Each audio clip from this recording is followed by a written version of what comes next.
ನಮಸ್ತೆ, ಕಾಸರಗೋಡಿಂದ ಮಾತಾಡ್ತಿದ್ದೇನೆ, ಕಾವ್ಯ ಅಂತ. ಇವತ್ತು ನಾನು ನಿಮಗೆ ತೋರಿಸ್ತಿರೋ ಈ ಮನೆ ವಿಡಿಯೋ ಇದೆಯಲ್ಲ, ತುಂಬ ಪ್ರಾಚೀನ ಕಾಲದ ಮನೆ ಆಯಿತಾ. ಇದರ ಫುಲ್ ವಿಡಿಯೋ ನನ್ನ ಬಯೋ ಲಿಂಕಲ್ಲಿದೆ. ಹಾಗೆಯೇ ಈ ಮನೆ ಒಳಗಡೆ ಹೋದಾಗ ನಿಮಗೆ ಯಾವುದಾದ್ರೂ ಹಾಡು ನೆನಪಾಗುತ್ತಾ?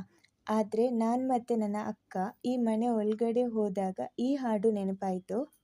ಕಂಬದ ಮ್ಯಾಲಿನ ಗೊಂಬೆ ನಂಬಲೇನ ನಿನ್ನ ನಗೆಯನ್ನ, ಭಿತ್ತಿಯ ಮ್ಯಾಲಿನ ಚಿತ್ತಾರವೇ ಚಿತ್ತಗೊಟ್ಟ ಹೇಳ ಉತ್ತಾರವ.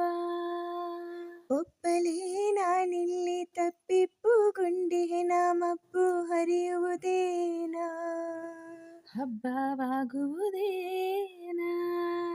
ಕಂಬದ ಮ್ಯಾಲಿನ ಗೊಂಬೆಯೇ ನಂಬಲೇನ ನಿನ್ನ ನಗೆಯನ್ನ, ಭಿತ್ತಿಯ ಮ್ಯಾಲಿನ ಚಿತ್ತಾರವೇ ಚಿತ್ತಗೊಟ್ಟ ಹೇಳೋ